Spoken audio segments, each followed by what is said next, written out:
Evo šta treba voditi računa prilikom zazimljavanja. Ovo je konkretno pološka. U pološku ako je jedno društvo, onda ima 20 ramova. Međutim, ti 20 ramova pčele ne posedaju, nego posedaju manje. To ćemo sad praktično da vidimo koliko posedaju i toliko ćemo ramova da ostavimo za zimljavanje. Gdje malo zadimimo.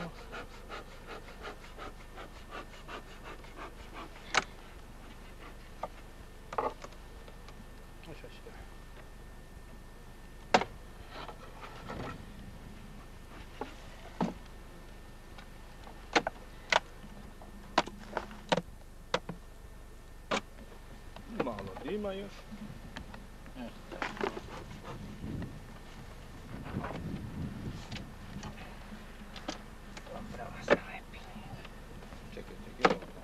Prilikom zazimljavanja treba voditi računa da vidimo koliko ima hrane, meda i koliko ulica su posednute od strane pčela.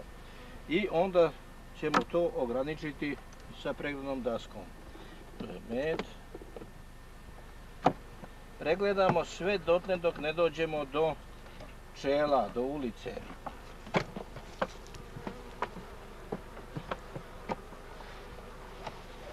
Ovo je krasno, izbaci. Ima meda još. Ovdje su pčele. Evo, to je već posednut. Evo ga pčele i med. To je dobro. To je sve tamo isto. Staviti. Tu.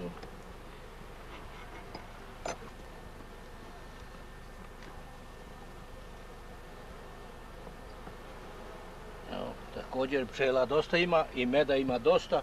Ovdje ima skoro 2 kg meda. I ovdje 2.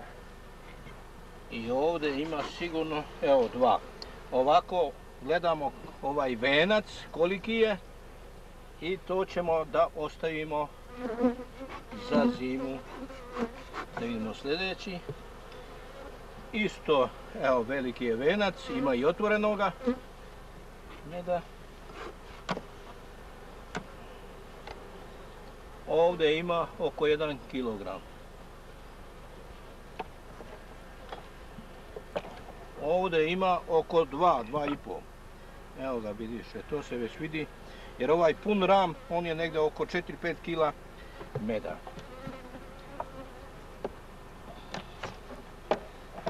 Također i ovdje je med. Evo. I ovdje je med. Znači sad ćemo to lijepo da složimo i da pčele imaju dosta hrane ovdje. Tu je med. Ovdje su pčele i med. Obično se med meće sa strane 1 do 2 rama, kao ovdje što su stavljene. To da ima na proleće, da možda se, da prelazi, da se razvija. Drži to. I to je pčela i med. I ovdje ima preko 2,5 kg sigurno meda. Posednute. Ovo je već tu kraj. Sad ovdje treba staviti pregradnu dasku. Sad stavimo pregradnu dasku da pčele ne idu, da se ne rasipaju.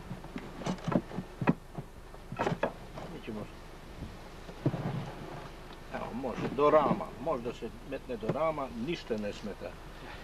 Ove ramove višak možemo da odnesemo u magacin, a mogu da ostanu i ovdje.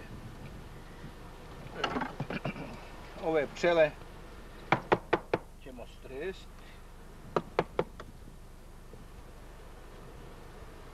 Jo, imaš četku tamo. Da. I mnogo to je. Sad ćemo.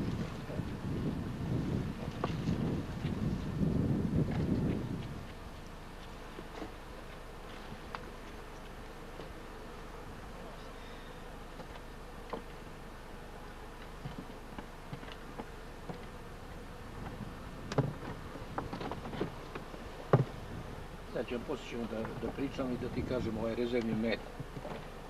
Kad će se... Možete odmah.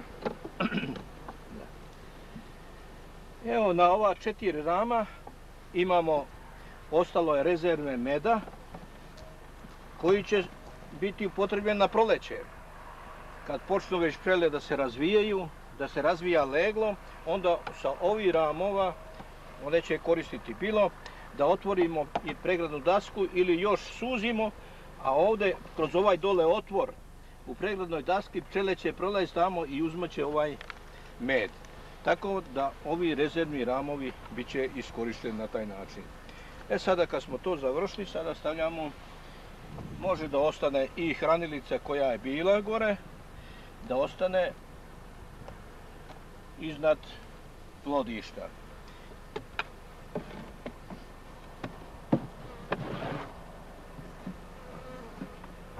Ima urez.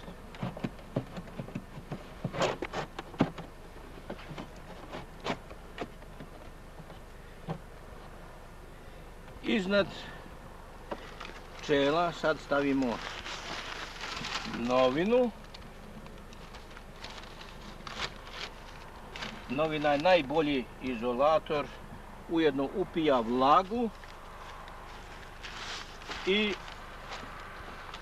obezbeđuje potrebnu toplotu za pčele.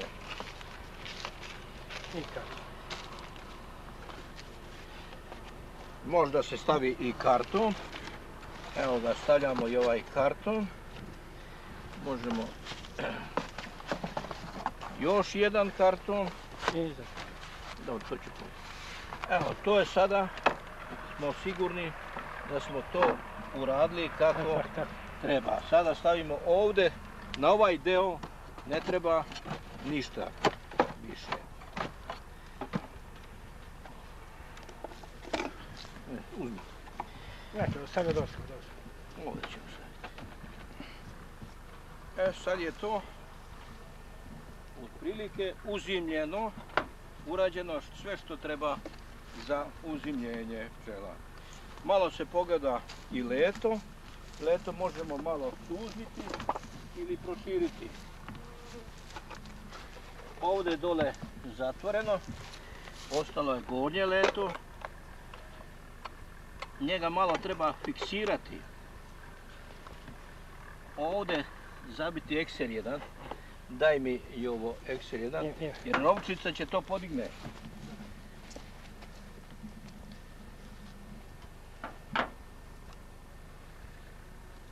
Rovčica je mnogo opasna.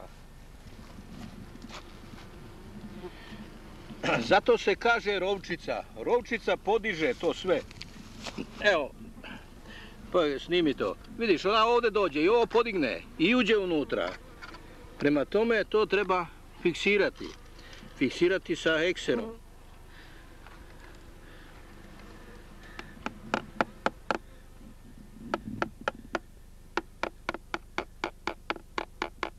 Tako da ona ne može to da podigne. Također i ovdje, jako je metnut češelj, ona to može da podigne. Da vidimo, ima dobro.